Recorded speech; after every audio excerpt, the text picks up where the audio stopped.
Assalamualaikum warahmatullahi wabarakatuh.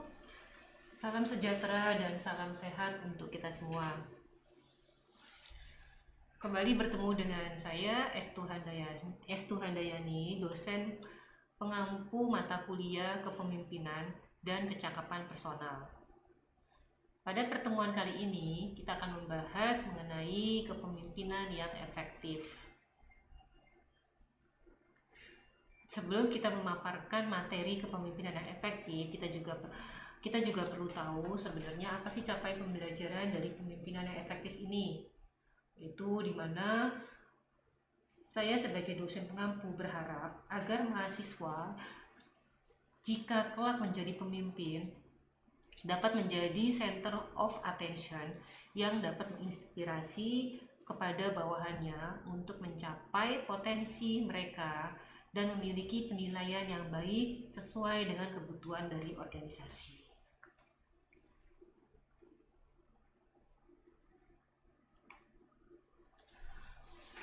Untuk pemaparan materi ini, kepemimpinan efektif berdasarkan Ensiklopedia Umum Administrasi, efektivitas itu berasal dari kata kerja efektif, yang mana artinya terjadi suatu akibat atau efek yang dikehendaki dalam suatu perbuatan.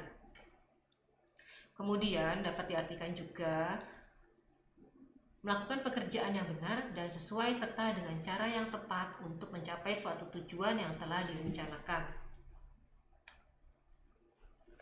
Pemimpin yang efektif itu seperti apa sih? Menurut Notar, pemimpin memiliki kemampuan untuk menjadi center of attention yang menginspirasi kepada bawahannya untuk mencapai suatu potensi mereka dan memiliki penilaian yang baik sesuai dengan kebutuhan organisasi. Keefektifan seorang pemimpin dapat dinilai ketika ia mampu memberikan benefit dengan segala keputusan yang ada kepada bawahannya atau kepada organisasi yang dia pimpin. Kita dapat melihat gambar di slide ini, di mana karakter pemimpin yang efektif itu harus memiliki beberapa poin seperti yang ada dalam tampilan gambar ini, yaitu pemimpin yang efektif itu harus membina dengan baik kepada seluruh anggota organisasi. Kemudian pemimpin yang efektif juga dapat menjadi inspiratif bagi bawahannya. Kemudian pemimpin yang efektif harus dapat mencontohkan untuk dapat berkolaborasi dan bekerja secara tim. Kemudian pemimpin efektif juga harus dapat menjadi seorang motivator. Jadi dapat menyemangati bawahannya untuk menjadi semangat dalam bekerja dan dapat menghasilkan karya yang baik. Selanjutnya adalah seorang pemimpin yang efektif harus dapat terlibat dan memberikan dukungan dalam setiap kegiatan. Kemudian pemimpin yang efektif juga dapat menjaga komunikasi yang baik, tidak mudah tersulut, tidak mudah emosi, tidak mudah terpancing terhadap suatu masalah. Yang terakhir adalah pemimpin yang efektif harus dapat memberikan reward kepada bawahannya jika bawahannya memiliki prestasi yang baik. Di beberapa tempat, pemimpin yang efektif itu akan memberikan reward untuk prestasi dan akan memberikan penalti untuk bawahannya atau anggota dari organisasinya itu yang tidak memenuhi persyaratan. Tapi ini tidak perlu disesuaikan dengan kondisi di masing-masing organisasi. Dan reward itu tidak hanya dalam berupa nominal, tetapi reward itu bisa juga dari penghargaan, di mana seorang pemimpin dapat memberikan suatu piagam penghargaan, memberikan apresiasi dalam berbagai bentuk.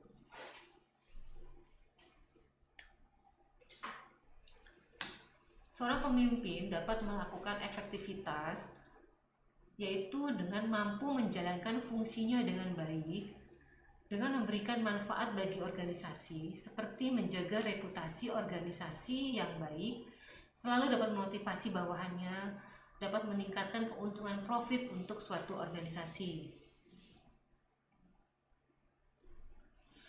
Tingkat efektivitas kepemimpinan, di mana tingkat efektivitas kepemimpinan ditentukan dari hasil bersama antara pemimpin dan orang-orang yang dipimpinnya.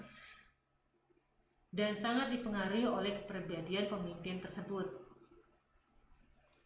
Selanjutnya adalah pemimpin yang efektif itu harus memiliki keterampilan administratif yang sesuai. Kepemimpinan yang dilakukan oleh pemimpin yang baik kemudian juga harus dapat melaksanakan teknik motivasi yang tepat untuk para bawahannya.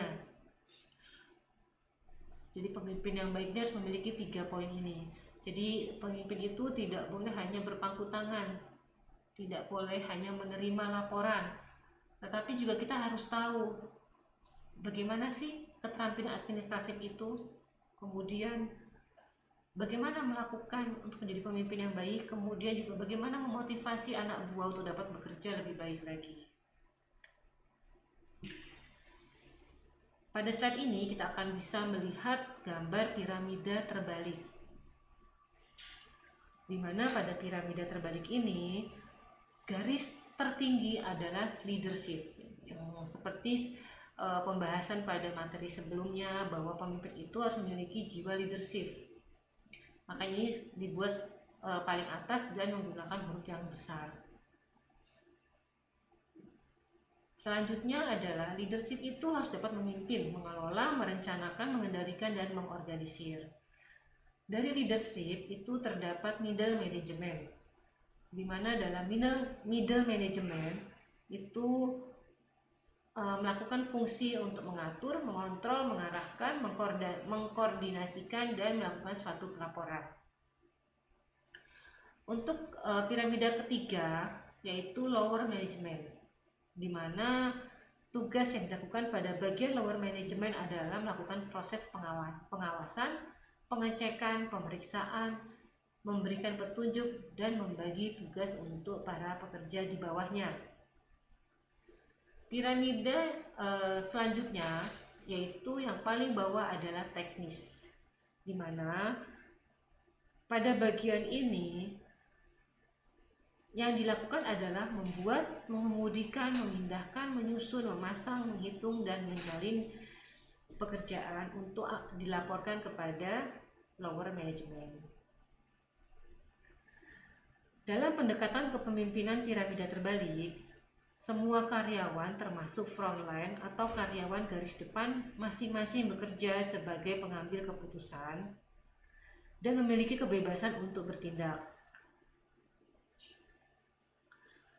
Seperti supervisor, manajer, pemimpin, semua memiliki peran sebagai pelatih dan mentor dalam menyelesaikan semua hambatan untuk membuat suatu bisnis dalam organisasi itu menjadi lebih sukses.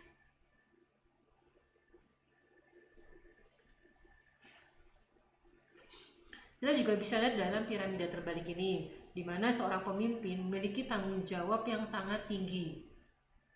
Maka seorang pemimpin itu bisa memimpin, mengelola, merencanakan, mengendalikan, dan mengorganisir.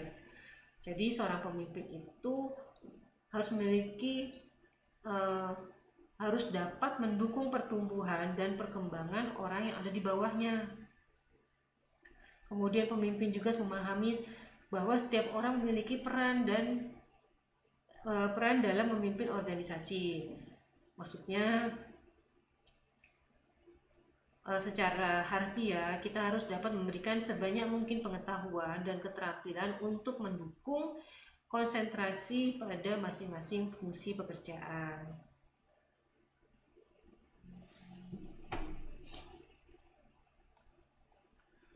Terdapat 5 kepemimpinan efektif, yaitu yang pertama adalah position leader, yang kedua adalah permission leader, yang ketiga adalah production leader, keempat adalah people development leader, dan yang kelima adalah pinnacle leader. Untuk penjelasan lebih rinci dapat kita lihat pada slide berikutnya, di mana untuk position leader, tahap yang paling bawah, pemimpin yang menduduki posisi karena jabatan, di mana pemimpin ini pengikutnya bersifat formal dan hanya sekedar mentaati peraturannya saja. Jadi untuk pemimpin pada posisi ini harus berterima kasih pada orang-orang yang memberi kesempatan untuk memimpin. Dan pemimpin di posisi ini harus dapat mendedikasikan dirinya untuk mengembangkan kepemimpinan, harus dapat bergeser dari jabatan menuju suatu potensi yang lebih baik, harus fokus pada gambaran organisasi ke masa depan atau yang akan datang. Kemudian harus belajar membina hubungan dengan anggota tim yang lain. Tingkatan kedua adalah permission leader, di mana dalam permission leader untuk menjadi seorang pemimpin karena kedudukan atau posisi memang diharapkan orang sekitarnya untuk menjadi pemimpin yang sehingga terjadi hubungan yang sinergis. Pengikut bekerja dengan gembira, pemimpin melakukan tugas bukan sekedar berdasarkan wewenang, melainkan berdasarkan hubungan yang baik. Permission leader untuk menjadi sukses haruslah dapat membina hubungan dengan diri sendiri sebelum berusaha untuk membina hubungan dengan orang lain. Kemudian juga mengembangkan gaya kepemimpinan yang berorientasi pada orang lain. Kemudian menjadi seorang motivator yang utama bagi tim organisasi tersebut. Kemudian melakukan keseimbangan antara kepemimpinan dan keterbukaan.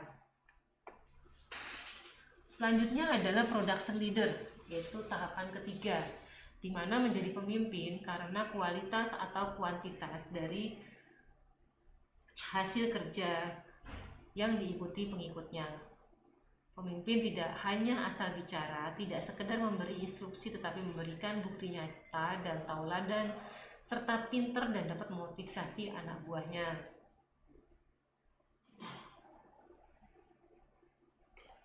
Yang harus dilakukan pada production leader, yaitu di mana harus memulai mengembangkan orang-orang untuk menjadi sebuah tim. Jadi kita tidak bisa bekerja sendiri ya, kita harus teamwork. Jadi anggota itu kita bentuk untuk mulai kita ketahui bagaimana mengembangkan potensi dari orang-orang yang ada dalam tim kita. Kemudian melakukan prioritas terhadap hal-hal yang memberikan nilai positif yang besar bagi organisasi. Kemudian juga siap dan bersedia untuk menjadi orang yang mendorong terjadinya perubahan. Kemudian jangan sampai pernah lupa bahwa tujuan sesungguhnya adalah memberikan hasil dan prestasi yang baik. Itu adalah tugas dari production leader.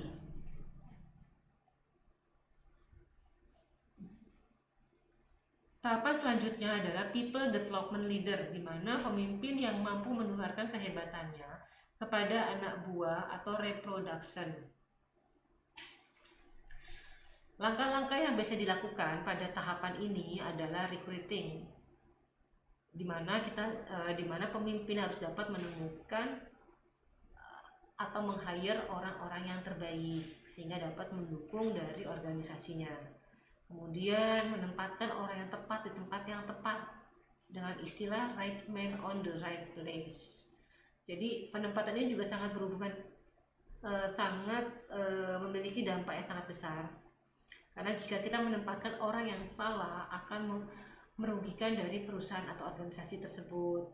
Sehingga kita harus tahu detail pada saat rekrutmen, kita harus melihat backgroundnya apa sih orang ini, bisanya apa yang bisa dia targetkan, visi misinya apa. Nah, kita akan menempatkan orang tersebut di tempat yang tepat. Kemudian kita juga punya modeling, yaitu dapat menunjukkan cara memimpin pada orang lain. Kemudian harus ada equipping, di mana dapat membantu orang lain untuk melakukan pekerjaan dengan baik. Yang terakhir adalah developing atau pengembangan, di mana mereka dapat mengajari followers untuk hidup dengan baik pula.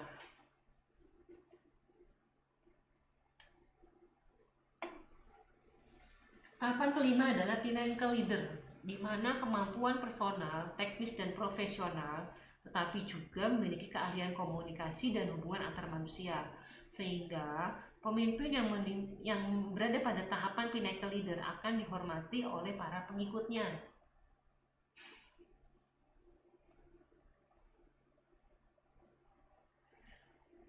Tahapannya adalah kita sudah dapat memastikan ada banyak tempat kosong untuk memimpin.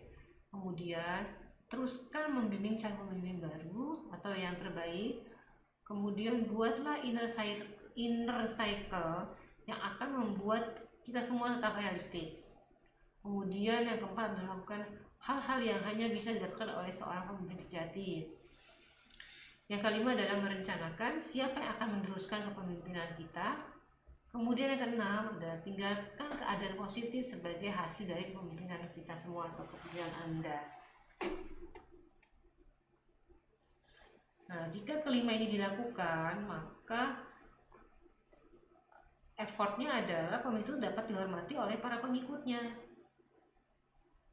Jadi kita kalau jadi pemimpin itu jangan setengah-setengah, tetapi kita harus optimal sehingga diperoleh hasil yang optimal pula. Terdapat 7 prinsip untuk menjadi pemimpin yang sukses, di mana yang pertama adalah pemimpin mampu menjadikan segalanya nyata. Pemimpin itu harus mau mendengarkan atau menyimak, seperti yang sudah kita bahas sebelumnya. Pemimpin harus dapat menjawab dengan jelas, jadi dia tidak membuat kita ragu, tidak ambigu, tidak membuat kita tambah mengambang. Kemudian juga seorang pemimpin mampu menguasai visinya dan mampu bekerja dimanapun, kapanpun, di dalam segala kondisi apapun. Seorang pemimpin selalu dapat penuhi keinginannya. Kemudian yang selanjutnya, pemimpin mau mendengarkan dari dua sisi. Pemimpin selalu penuh keingintahuan. Seorang pemimpin memiliki persiapan dan persiapan. Jadi bukan cuma satu persiapan, tetapi banyak sekali persiapan. Jadi istilahnya pelurunya atau senjatanya. Jadi kalau seorang pemimpin tidak memiliki persiapan, maka dia bagaimana akan melangkah dengan baik? Yaitu disiapkanlah misi dan visinya dengan baik, sehingga dia akan maju untuk memimpin suatu organisasi untuk menjadi kepemimpinan yang efektif. Materi ini berasal dari beberapa sumber, dari website, dan juga ada buku mengenai 5 level kepemimpinan efektif dan 7 pemimpin sukses oleh Andri Bongsong. Terima kasih. Mohon maaf jika ada salah penyampaian dalam pembahasan materi ini. Semoga materi ini dapat bermanfaat untuk kalian semua. Wassalamualaikum warahmatullahi wabarakatuh.